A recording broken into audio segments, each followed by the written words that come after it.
शिक्षा और संस्कृति की आवाज़ जानी पहचानी उत्तराखंड मुक्त विश्वविद्यालय आपके लिए लेकर आया है 91.2 एफएम पर बदलते शहर की धड़कन हेलो हल्द्वानी।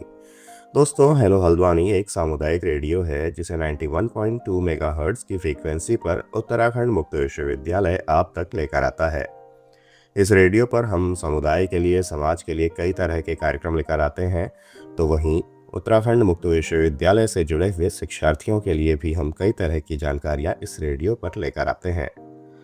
और अभी हम आपके लिए लेकर आए हैं कार्यक्रम हेल्दी हल्द्वानी। और इस कार्यक्रम में आज हम बात कर रहे हैं विश्व होम्योपैथी दिवस की। हर साल 10 अप्रैल को विश्व होम्योपैथी दिवस मनाया जाता है। तो ये दिवस क्यों मनाया जाता है, इसका क्या इतिहास है, होम्योपैथी क्या है, इसकी क्या प्रक्रिया है। यदि कोई व्यक्ति या मेडिकल स्टूडेंट इस क्षेत्र में अपना भविष्य देखता है, अपना कैरियर बनाना चाहता है, तो वो क्या कोर्स कर सकता है, कहाँ से ये पाठ्यक्रम कर सकता है, इस सब के बारे में हमारा आज का ये कार्यक्रम रहने वाला है। और इस बारे में बात करने के लिए आज हम मौजूद हैं साहस होम्योपैथिक क्लिनिक हल्द्वानी में।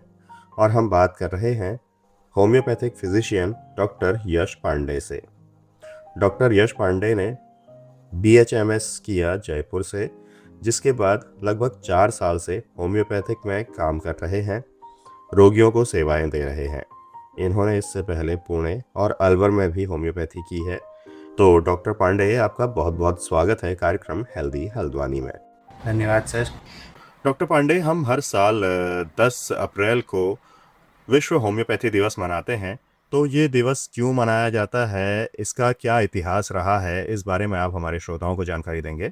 ओके, तो होम्योपैथिक दिवस मनाया जाता है जो हमारे होम्योपैथिक के फाउंडर हैं सैमुअल हनीमैन, उनके बर्थ डेट के अकॉर्डिंग। तो 10 अप्रैल को उनका बर्थ डेट होता है, इस चक्कर में हम लोग होम्योपैथिक दिवस मनाया जाता है।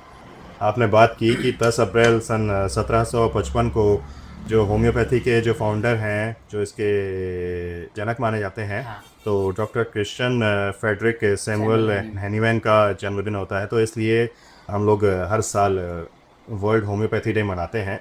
तो ये जो होम्योपैथी ट्रीटमेंट है या फिर होम्योपैथी जो है, ये कैसे एलोपैथी और आयुर्वेद से अलग है। होम्योपैथिक बेसिकली काम करता है लाइक क्योर्स लाइक पे। फॉर एग्जांपल, आपके जो भी प्रेजेंटिंग कंप्लेंट्स हैं वो ही प्रेजेंटिंग कंप्लेंट्स मेरी मेडिसिन में मिलने चाहिए। एक मैं छोटा सा एग्जांपल लूँगा, अगर आपको कॉन्स्टिपेशन हो रहा है, आपका पेट सूखता है, तो मैं आपको दवाई पेट सूखने की ही दूंगा। तो लाइक क्योर्स लाइक, ये मेन सिद्धांत होता है होम्योपैथिक का। और जो एलोपैथिक का होता है, अगर आपको पेट सूख रहा है तो वो आपको दस्त की दवाई, डायरिया की दवाई दे देंगे। तो वो अपोजिट, एकदम अपोजिट काम करते हैं। आयुर्वेदिक तो हमारा इंडियन का ही है, नेचुरल सोर्स है, वो थोड़ा सा क्रूड ज़्यादा है, मतलब हार्ड फॉर्म ज़्यादा है। होम्योपैथिक 99% डाइल्यूटेड है। तो जैसे आपने हमारे लिसनर्स को, हमारे श्रोताओं को बताया कि किस तरीके से जो होम्योपैथी है वो एलोपैथी से और आयुर्वेद से अलग है। जैसे अगर हम बात करें कि जो होम्योपैथी ट्रीटमेंट रहता है, ये ख़ास तौर पर किन किन बीमारियों में या फिर किन किन रोगों में मददगार साबित हो सकता है।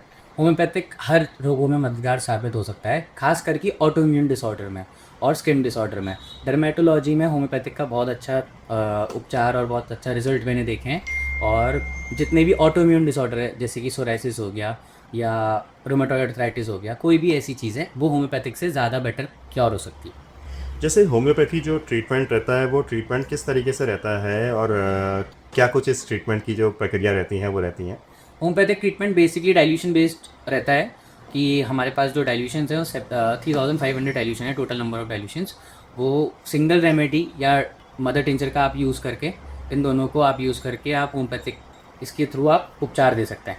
तो आपने जो भी मेरे को कंप्लेंट्स बोली, अगर मेरे को अच्छी वास्ट नॉलेज है होम्योपैथिक की, तो मैं वही सेम कंप्लेंट्स को अगर मैंने दवाई से मैच कर लिया, अगर मेरे को नॉलेज है, तो वो आपकी सारी प्रॉब्लम्स को, जो आपने कंप्लेंट नहीं भी बोली, इनफैक्ट कोई भी रीअरेंजमेंट आपकी बॉडी में हुआ है, तो उसको रीअरेंज कर देगी। जैसे आपने बताया कि 3500 किस्म की इसमें दवाइयाँ रहती हैं। तो अगर बात की जाए दवाइयों की, जो जो इसकी जो दवाएं रहती हैं, उनके जो तत्व रहते हैं या फिर जो उनका मुख्य स्रोत रहता है, वो क्या रहता है। सारे सोर्सेस हैं, 7 सोर्सेस प्रॉपर, सारे प्लांट, एनिमल, मिनरल, सारे सॉल्ट्स वगैरह सब कुछ उनसे बनता है। But the formation and the pharmacy is different, कि वो पूरा 99% डाइल्यूटेड रहता है। तो डॉक्टर पांडे, काफ़ी बातें हमने आपसे इस बारे में की हैं। अगर जैसे बात की जाए कोई व्यक्ति या फिर कोई जो मेडिकल स्टूडेंट है को अगर होम्योपैथी में अपना कैरियर बनाना चाहता है तो उसे क्या कुछ कोर्स करना होगा और कहाँ से वो अपना कोर्स कर सकता है? और कोर्स की अगर हम बात करें तो शुरुआत से ही उसे जैसे साइंस से पीसीबी चलना तो होगा। लेनी। जी, तो आगे की प्रक्रिया आप बता दीजिए। पीसीबी तो लेनी ही पड़ेगी, मेन तो वही है। 5.5 साल का ही कोर्स है, जैसे एमबीबीएस होता है वैसे ही होम्योपैथिक को बीएचएमएस कहते हैं। अगर वो आयुर्वेदिक में करना चाहे तो बीएएमएस कहते हैं। इंडिया में काफ़ी ज़्यादा कॉलेजेस हैं तो बीएचएमएस, बीएएमएस और एमबीबीएस तीनों कराते हैं। आप नीट के एग्ज़ाम के थ्रू या एआईपीजीटी के थ्रू भी आप किसी भी गवर्नमेंट कॉलेजेस में जाके अपना ले सकते हैं। जो सबसे मेन गवर्नमेंट कॉलेज है हमारे नियरेस्ट वो है दिल्ली में जवाहरलाल नेहरू। वो प्रॉपर प्योर गवर्नमेंट कॉलेज है होम्योपैथिक। तो जैसे अगर बात की जाए कि होम्योपैथी की जो आज के दौर में हम मान्यता देखते हैं, जो विश्वसनीयता देखते हैं, वो पहले के मुकाबले काफ़ी बड़ी भी है लोगों की। हालांकि शुरुआत से ही विश्वसनीयता तो लोगों में रही है होम्योपैथी के लिए। तो अब जो मान्यता आगे बढ़ी है और आगे भविष्य के लिए आप क्या उम्मीद जताते हैं होम्योपैथी? मैं तो यही कहूँगा सर, होम्योपैथिक का बहुत ज़्यादा स्कोप है। जैसे जैसे लोग नॉलेजेबल हो रहे हैं, जिनको जनरल नॉलेज पता चल रही है, वो जानते हैं कि एलोपैथिक दवाइयों के साइड इफ़ेक्ट्स हैं। जो आप चीज़ सही कर रहे हो उससे ज़्यादा वो हार्म भी कर रही है बॉडी में। और सबको ये पता है कि होम्योपैथिक हार्म नहीं करेगी, चाहे कुछ भी हो होम्योपैथिक हार्म नहीं करेगी। और रिज़ल्ट अगर आपके अच्छे हों तो सबकी विश्वास बनी जाता है। जैसे आपने बात कही कि कई बार कई तरह के ट्रीटमेंट्स में साइड इफ़ेक्ट्स भी रहते हैं। एलोपैथिक तो में हाँ जी, तो जैसे बात की जाए कि क्या ख़ास वजह है कि जो होम्योपैथी के जो ट्रीटमेंट रहता है वो साइड इफ़ेक्ट फ्री रहता है? 99% डाइल्यूटेड अल्कोहल यूज़ होता है इसमें। ओके, तो आपने हमारे लिसनर्स के लिए काफ़ी सारी जानकारी इस कार्यक्रम में दी। अगर इस कार्यक्रम में आपको लगता है कि कोई बात और आनी चाहिए थी होम्योपैथी से संबंधित या फिर आज के इस दिन से संबंधित नहीं आ पाई हो अगर इस बातचीत के दौरान में, तो एक बार फिर से डॉक्टर पांडे आपका स्वागत है। तो मेन जो मैं आपके थ्रू अपनी एक पॉइंट रखना चाहूँगा, आपका चैनल सब लोग सुन रहे हैं, मेन पॉइंट मैं ये रखना चाहूँगा कि हाँ आप होम्योपैथिक चूज़ करिए, बट मेरा गवर्नमेंट से थोड़ा सा रिक्वेस्ट रहेगी कि होम्योपैथिक को गवर्नमेंट की तरफ से भी बढ़ावा मिले। और हर गवर्नमेंट हॉस्पिटल में है एक फिजिशियन है, पर थोड़ा सा और वैरायटी और नंबर ऑफ लोगों को अपॉर्चुनिटीज़ मिले कि वो गवर्नमेंट भी चूज़ कर सके। तो डॉक्टर यश पांडे से हम बात कर रहे थे आज के दिन विश्व होम्योपैथी दिवस के बारे में।